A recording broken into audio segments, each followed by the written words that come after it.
Hello, in this video I want to show you how to install Firefox browser on your TCL Tab 10.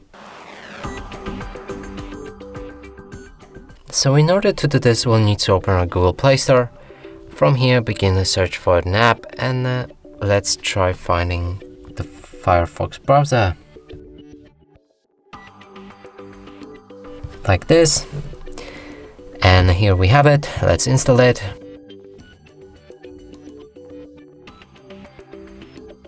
Now after installation process is complete, we can open this app.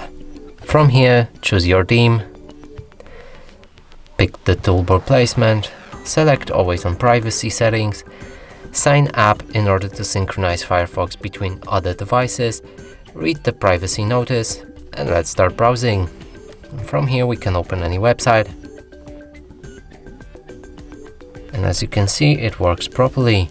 And that's it for this video. Hope you like it. Please consider subscribing to our channel, leave a like and a comment below.